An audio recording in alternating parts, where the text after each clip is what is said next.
Good morning, everyone. Welcome to episode 46 of Tiny ADHD Knowledge, Superpower Knowledge.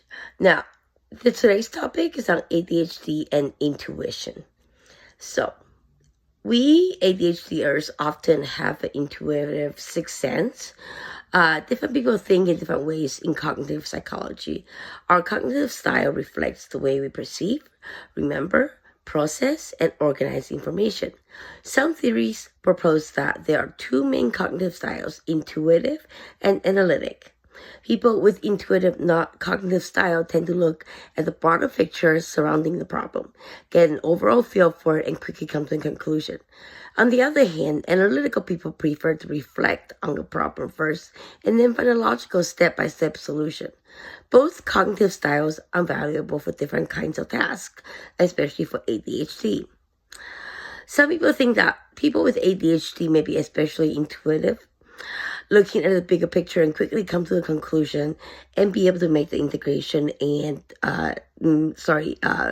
connect the dots between seemingly different topics.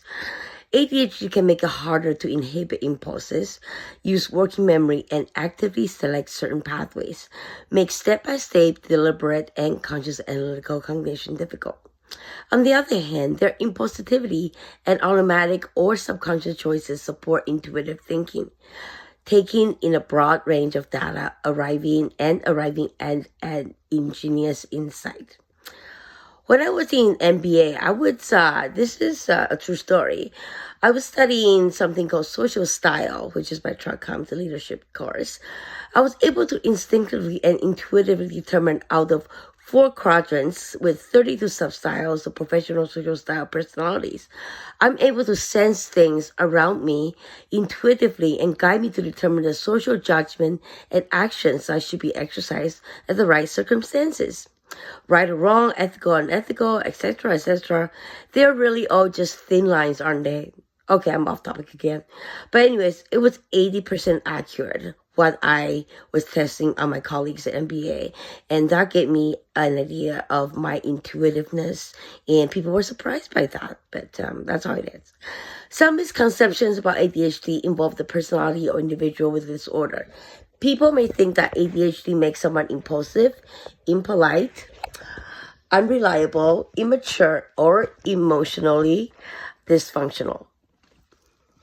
Of course, none of these things are true. Symptoms of ADHD, like impulsivity, can lead to certain behaviors that may go against social norms or normal, but they do not reflect a person's intentions or personality. Instead of judging the people with ADHD, we need to understand and accept their experiences and help them access support. We ADHD people tend not to follow our instinct though. Well, for me, it's true.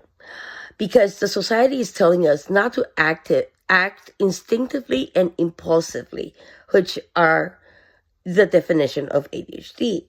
That gives us more reason to rationalize the situation and not act on the instinct.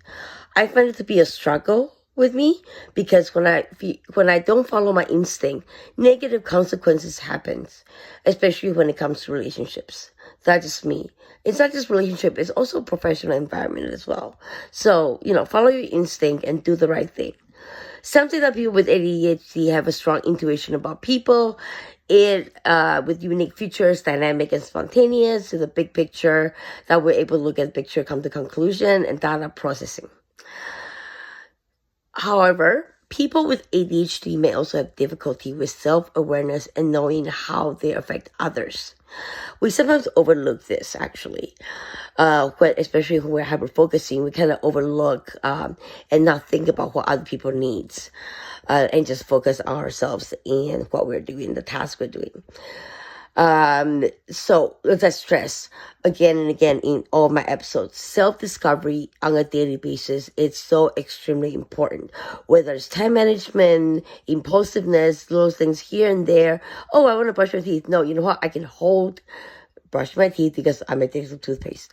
So I can hold it off maybe another 5 minutes. That's your impulsivity management coming in at one little step at a time.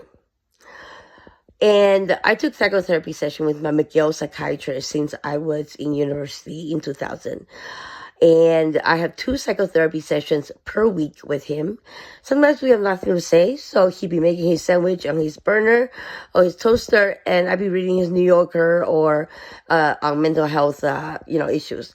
5 years. 5 years. He finally told me that I would never be like my mom, a narcissist personality, and disruptive and abusive. And I can never be like that. And I am very, very thankful that my doctors and my current psychiatrists and family doctors know that, definitely the emotional dysregulation, it comes and it goes, but I would never be like my mom. So, while I'm mentioning about PTSD earlier, it's quite dangerous when mixed with ADHD and inherent emotional dysregulation symptoms. Situation when someone touches us or talk to us the wrong way, we might escalate the situation into something more severe by instinctively react back, such as using force for unwanted touching, or be argumentative when talked disrespectfully to you in the wrong way. We ADHDers need to really practice and practice and practice. Understand it's okay on individual basis, and talk to your physicians what is the best way for you to when you're stuck in these situations. It's normal to react, but ADHDers react on a more enhanced emotional level due to their emotional dysregulation and expressive personalities. So for that, I apologize for all of us. Now, close your eyes and just listen to my words.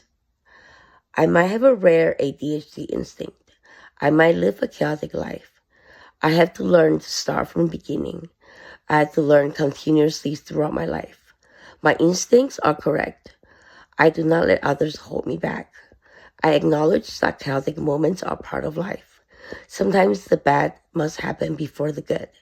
I have accepted this yin and yang as fate intended. Thank you for listening. Bye, guys.